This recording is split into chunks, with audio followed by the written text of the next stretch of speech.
Repudiaron a la viuda encinta, mas la anciana que la albergó ocultaba un misterio. Los parientes de su esposo la expulsaron con una valija gastada y un corcel.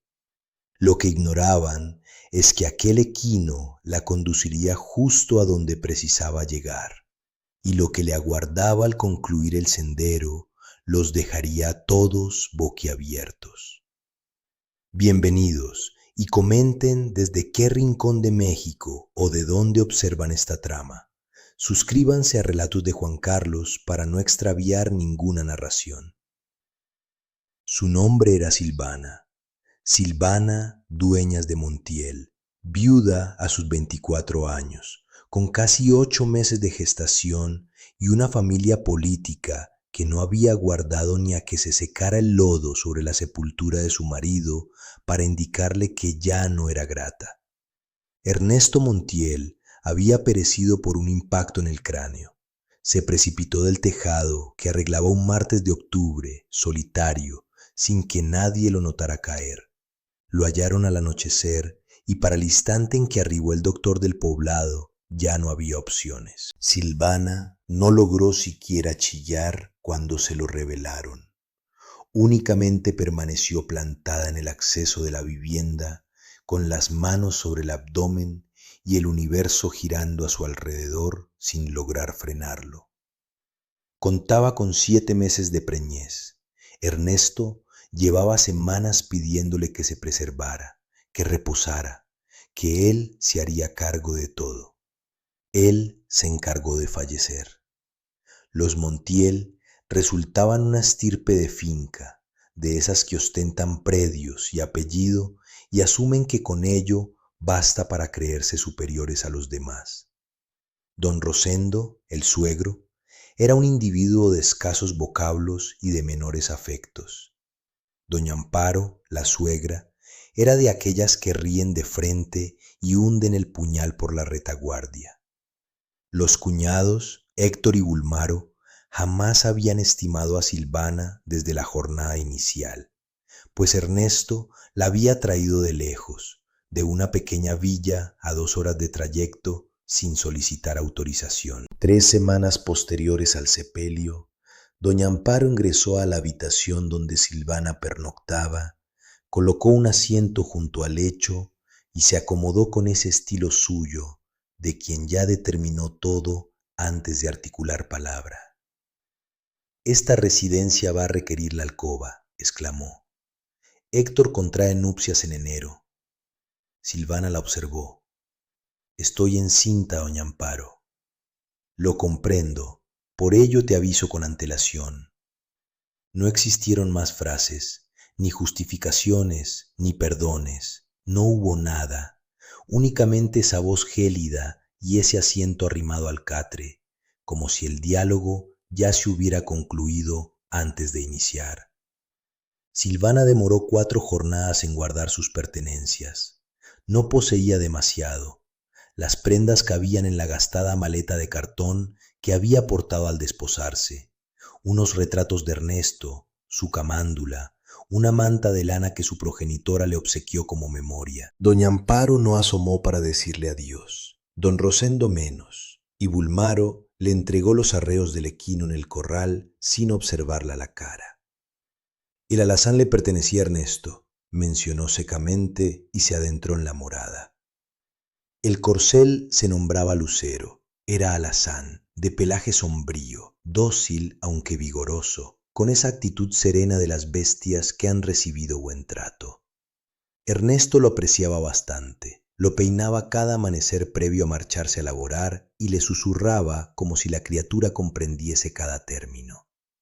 Silvana le montó el equipaje en el dorso, acomodó los bultos y cabalgó lentamente con aquella complejidad que otorga la gravidez de 8 meses, hasta afianzarse con el vientre al frente y las correas en la diestra. Contempló la finca de los Montiel una postrera ocasión, los muros de barro blanqueado, el portón maderero, los tiestos de doña Amparo formados en el pasillo. No experimentó ira, percibió algo más denso que el coraje, algo que carece de denominación, pero que se estanca en el tórax y no se desplaza fácilmente. Acto seguido, tiró dócilmente las correas y Lucero comenzó a marchar. El sendero que Silvana eligió no era el que dirigía a la aldea, era el alterno, el que ascendía al norte por la ladera del monte, el que los pobladores de San Isidro Labrador apenas transitaban, pues conducía a un sitio que casi nadie frecuentaba.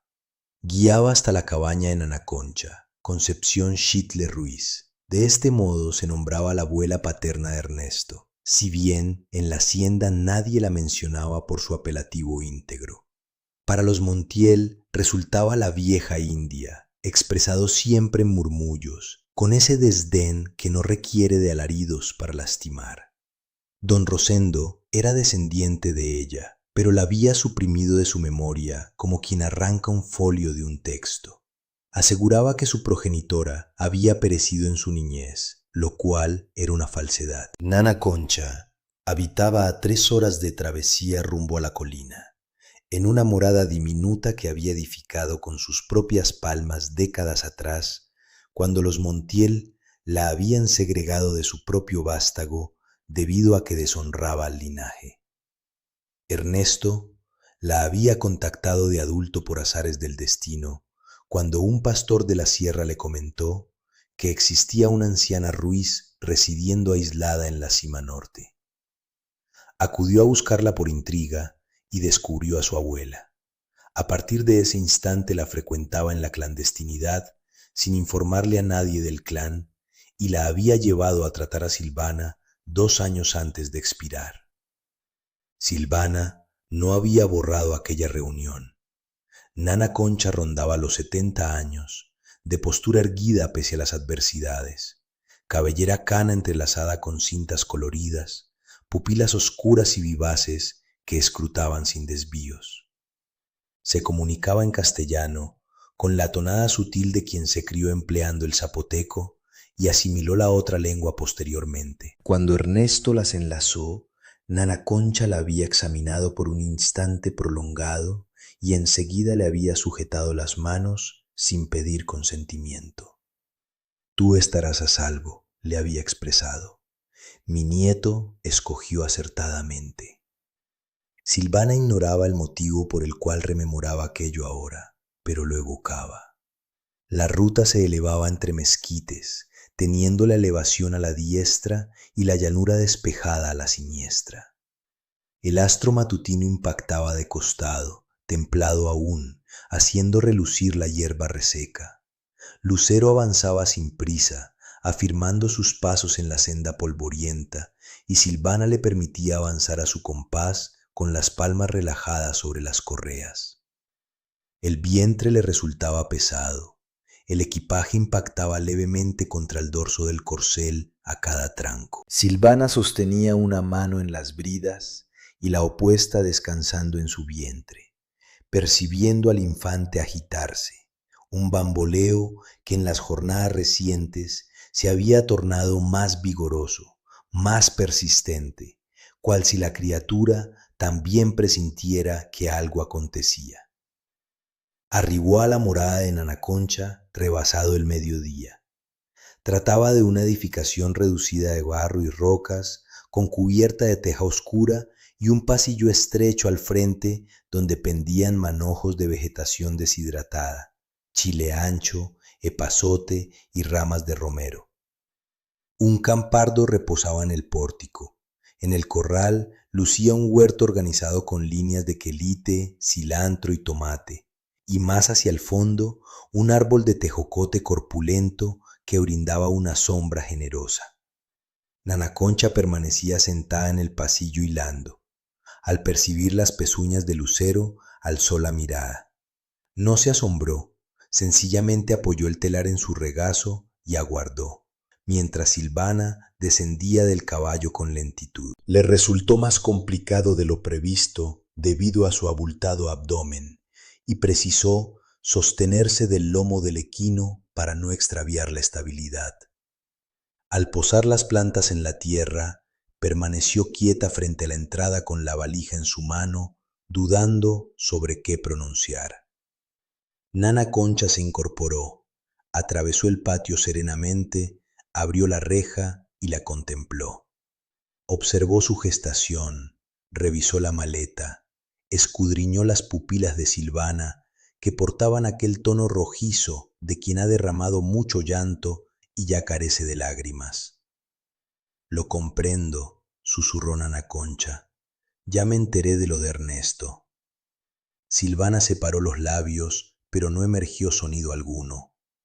Ingresa, dictaminó la anciana. El corcel va al costado junto al mío. Al interior, la cabaña era reducida, más pulcra. Un salón con 2 asientos madereros y un banquillo extenso. Una cocina con fogón de leña y utensilios prendidos al muro.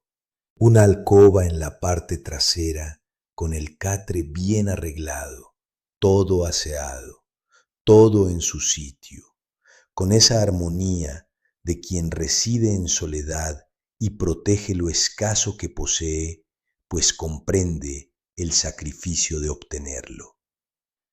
Nana Concha calentó líquido, preparó infusión de manzanilla con néctar, la repartió en 2 cuencos de arcilla y se instaló de cara a Silvana en el asiento opuesto. ¿Te expulsaron?, cuestionó directamente sin ambajes. Me avisaron que precisaban la alcoba, replicó Silvana.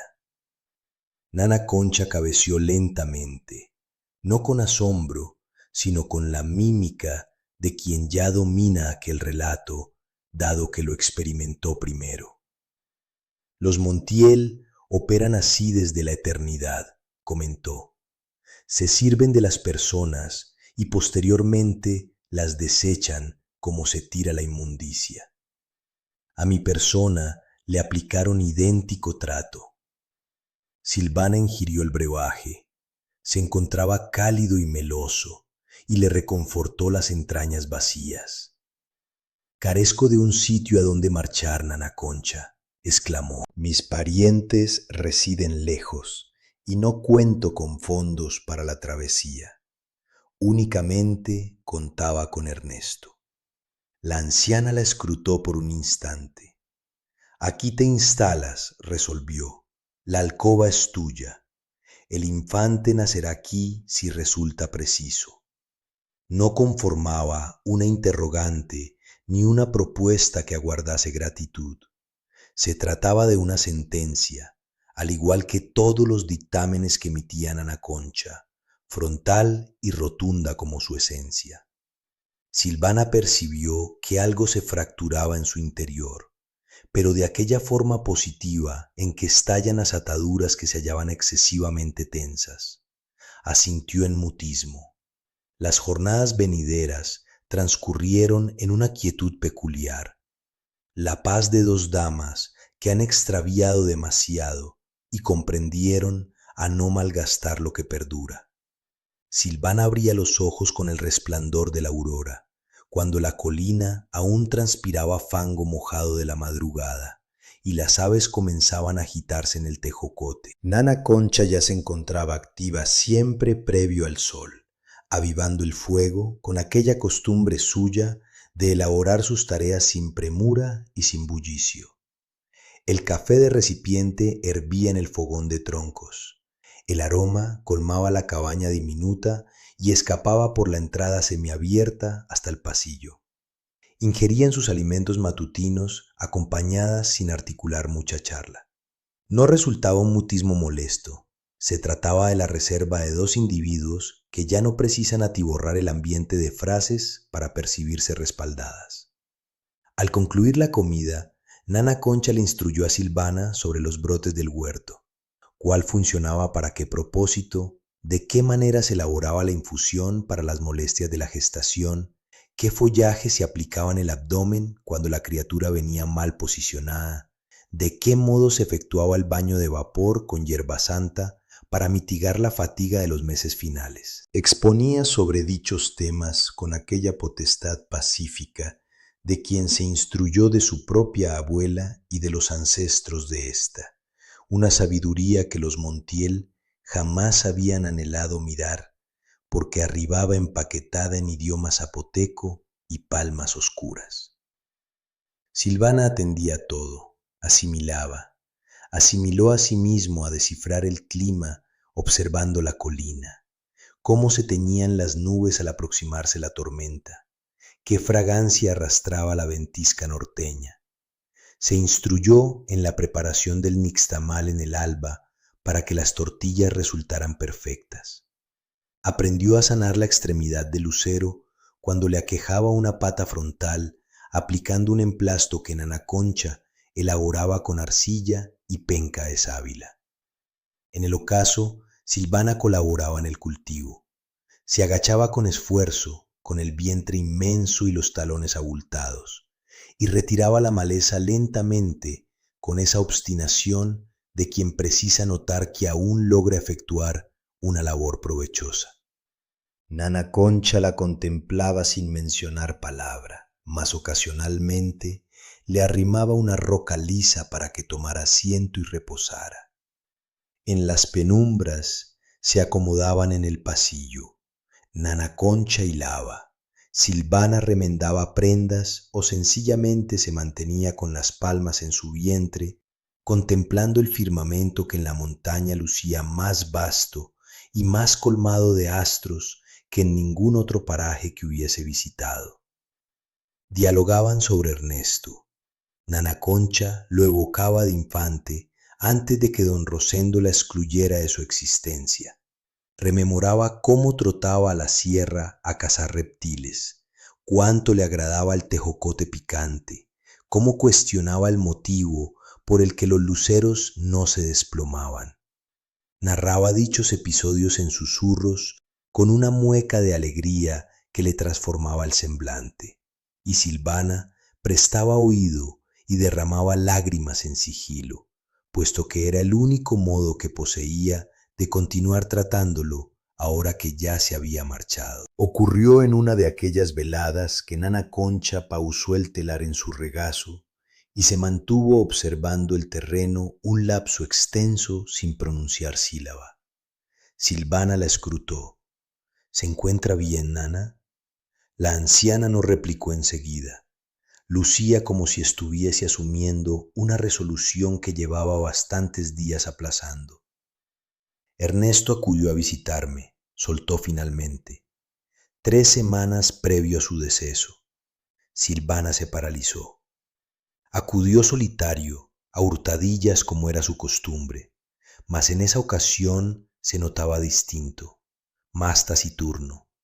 Me confesó que guardaba una intuición, que percibía que algo iba a acontecer y que deseaba garantizar que tú te mantuvieses resguardada si él ya no se encontraba. El pulso de Silvana palpitó de modo diferente. Me entregó un encargo, prosiguió Nana Concha. Mencionó que si él perecía antes de que surgiera la criatura, yo debía proporcionártelo exclusivamente a ti, a nadie más.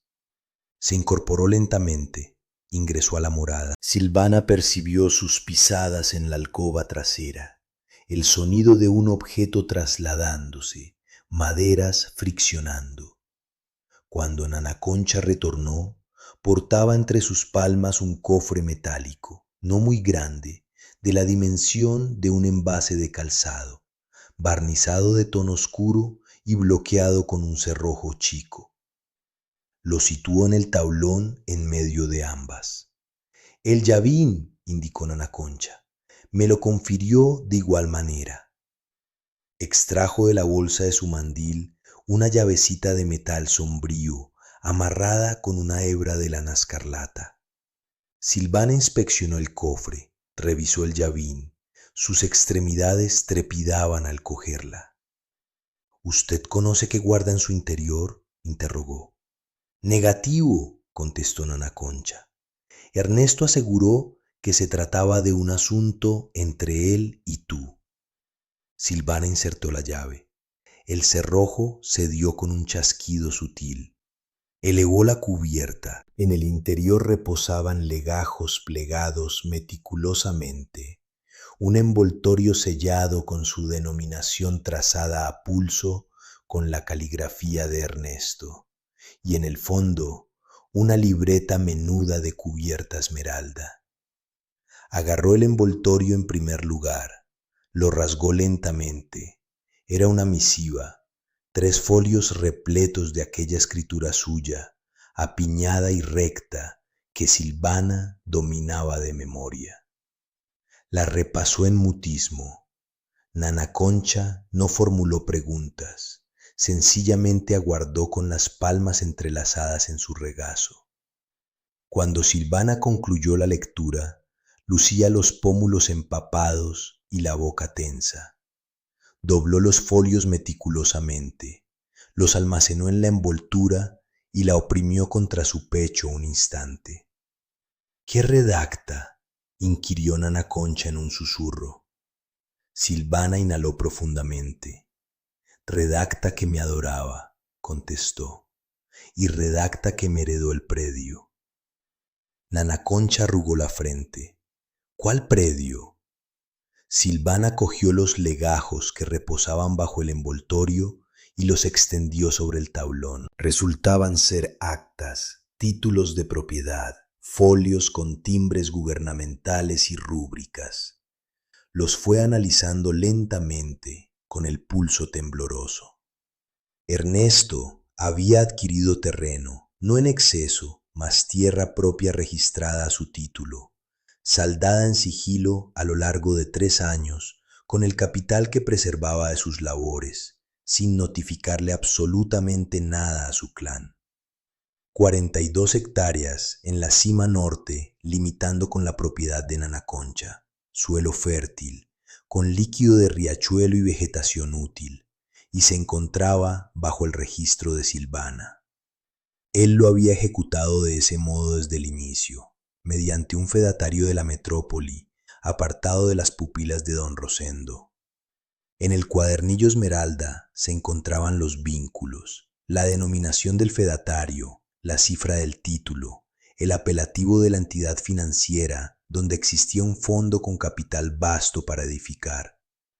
Silvana cerró el cuadernillo, contempló a Nana Concha. Estaba al tanto, balbució con el tono quebrado. Estaba al tanto de que algo le podía suceder y organizó todo para que yo no acabara en la miseria. Nana Concha cabeció despacio. En sus pupilas oscuras brillaba algo que mezclaba altivez y sufrimiento en simultáneo. Mi nieto resultaba un varón honorable, exclamó. Los Montiel jamás lo valoraron. El infante emergió 22 jornadas después. Sucedió en la alborada con una tempestad en el exterior que agitaba la cubierta y saturaba la montaña de relámpagos. Nana Concha fungió como la partera. Ya lo había ejecutado previamente, en múltiples ocasiones, con féminas de la sierra que carecían de un sitio al cual acudir al momento del alumbramiento. Sus palmas dominaban su labor. Se desplazaban con aquella paz que otorga la sabiduría genuina, sin prisas, sin pavor. Silvana no vociferó, tensó la mandíbula y apretó la palma de Nana Concha, empujando cuando la anciana se lo ordenó. Al instante en que el infante aterrizó en el universo, el trueno más estruendoso de la velada retumbó en la colina, cual si el firmamento deseara proclamarlo. Resultó ser un varón. Lo bautizaron Ernesto Xóchitl Montiel. Silvana acudió a la aldea con los títulos y el cuadernillo esmeralda. El fedatario ratificó todo. El predio le pertenecía con actas prístinas y la rúbrica del difunto Ernesto Montiel inscrita previo a su deceso. No existía estrategia que los Montiel pudieran ejecutar en contra de ello, incluso si lo anhelaban. Y lo anhelaron. Don Rosendo se presentó una jornada junto a Héctor y Bulmaro a bordo de una troca levantando ventisca en la senda de la montaña. Descendieron con aquella actitud de varones habituados a que los asuntos se solucionen conforme a sus dictados. Don Rosendo ni siquiera dio los buenos días, fue al grano. Ese predio era de Ernesto. sentenció plantado en el pórtico. Y Ernesto era un Montiel. Nos corresponde. Silvana se hallaba en el pasillo meciendo al infante. No retrocedió. El suelo se encuentra mi nombre, don Rosendo, replicó con tono sereno. Desde hace 3 siglos. Aquí reposan los legajos si desea revisarlos. Él se rehusó a mirarlos. Un litigante dictaminará otra versión, intimidó. Es libre de contratar a todos los litigantes que apetezca, expresó Silvana. El fedatario es de la metrópoli. Los archivos se encuentran en regla. Ernesto lo ejecutó correctamente. Don Rosendo la escrutó con aquel semblante suyo de quien no se encuentra habituado a recibir negativas. Enseguida observó la morada, el cultivo, la montaña. Seguidamente se le disipó. Este asunto no culmina aquí, advirtió y abordó la troca. Sin embargo, sí culminó allí. El litigante que enviaron no halló fisuras para apelar. Las actas resultaban impecables. El fedatario testificó que Ernesto Montiel plasmó su rúbrica en total control de sus capacidades y con absoluta conciencia de sus actos. El predio le pertenecía a Silvana. El capital financiero le pertenecía a Silvana. No existían más opciones. 6 meses más tarde, con el pequeño Ernesto ya sujeto en el rebozo y Nana Concha escoltándola, Silvana inició la edificación. Posteriormente un corral para aves, seguido de un establo reducido para lucero y la bestia de carga longeva de Nana Concha. Seguidamente comenzaron a cultivar el suelo. Nana Concha dominaba las siembras, comprendía qué germinaba adecuadamente en esa cima, qué reclamaba la tierra, cómo se descifraba el clima observando el firmamento. Instruyó a Silvana, al igual que le había instruido en lo restante, paulatinamente, con tolerancia, sin ocultar detalles. Aconteció una tarde de tianguis, prosando los 2 años desde que Silvana había abandonado la finca de los Montiel portando una valija gastada y un corcel, cuando divisó a doña Amparo. La suegra merodeaba en la plaza adquiriendo tomate. Lucía distinta, más anciana, más encorvada, con aquella manera de trasladarse de quien soporta un fardo invisible. Silvana la escrutó. No experimentó coraje, tampoco experimentó gozo. Únicamente percibió aquella lejanía pacífica de quien ya abandonó en el pasado un suceso que antaño le lastimaba bastante. Doña Amparo se aproximó lentamente. Contempló al pequeño Ernesto que reposaba en el rebozo. Acto seguido, descendió la vista hacia el infante que reposaba y reflexionó sobre Ernesto, sobre el cofre metálico, sobre la misiva de 3 folios, sobre las actas ocultas, sobre todos los actos que él había ejecutado en sigilo para evitar que ella quedase desamparada. Comprendió lo que Ernesto había asimilado previo a perecer, que en ocasiones el afecto más inmenso no se evidencia permaneciendo, se evidencia alistando el sendero para cuando ya te hayas ausentado, y que el par de mujeres que su clan había desechado, su cónyuge y su abuela, resultaban ser precisamente quienes ameritaban quedarse con el triunfo absoluto. En la aldea, el relato fluyó, como fluyen todas las anécdotas en las villas pequeñas, de labio en labio, con particularidades que variaban dependiendo del narrador, que la nuera de don Rosendo poseía predios propios, que Ernesto los había adquirido en la clandestinidad, que la anciana india de la montaña había resultado ser la abuela del difunto, que los Montiel habían expulsado a una fémina encinta y en la actualidad ella triunfaba sola en la cima norte. Ningún individuo le mencionó nada de frente a Silvana, pero al acudir al tianguis, la población la saludaba de forma distinta, con aquel respeto silencioso que se le otorga a quien soportó lo que no merecía soportar y se mantuvo erguida. Fin.